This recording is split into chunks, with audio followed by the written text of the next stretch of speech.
Hello, seekers of wisdom. This is Chetan with Take a Walk with Me. These past 3 days have been inordinately difficult. Every meditation has been more or less me sitting and thinking. This is supposed to be about observation and contemplation. So necessarily, thinking is not involved. So how does one deal with this? Or rather, why did this happen to begin with?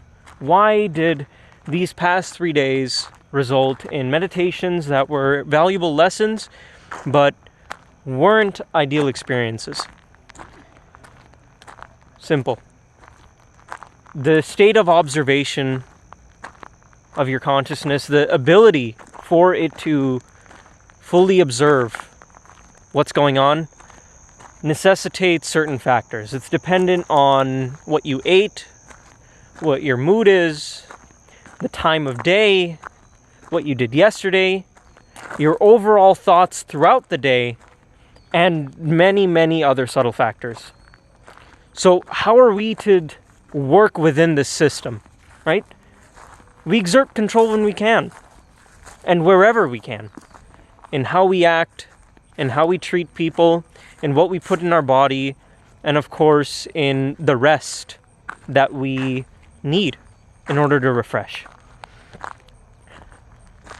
We've been adjusting our sleep schedule, and that's caused, I think, the largest difficulty with adjusting to this new meditation practice these past 3 days.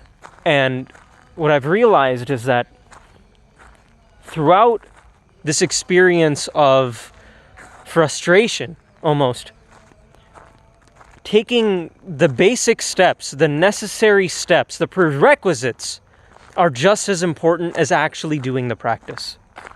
So anytime that any of us are keeping a spiritual practice or an observation practice in mind, I've learned to take care of the vessel, the consciousness, the mind that's making this all possible to do in the first place. Because at the end, the work, the continuous work, is worth the process. We've also started mantras, or prayers is a loose translation, chanting, along with some fire ceremonies. And these fire ceremonies, especially in groups, impart a certain power to the words that we're chanting repeatedly. Now, of course, secularly, mantras, prayers, they don't have any factual basis in the process being scientific. The results are notwithstanding, but the reason for mantra being an effective tool in any daily life, aside from the focus that one can obtain as a different form of meditation, is simple invocation. Certain vibrational frequencies activate different receptors in the body. And these mantras, I've been told, have been designed such that they activate specific emotions in specific regions of the body. And of course, this isn't peer-reviewed.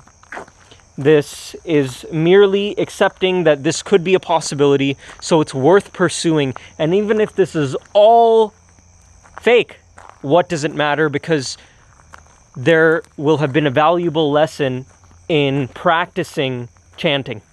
Because at the end of the day, it's a powerful tool that elicits a state, an observable state, that makes you more prepared to live and work in reality. And that's the beauty of it. As far as the fire ceremony, it grants you a certain space.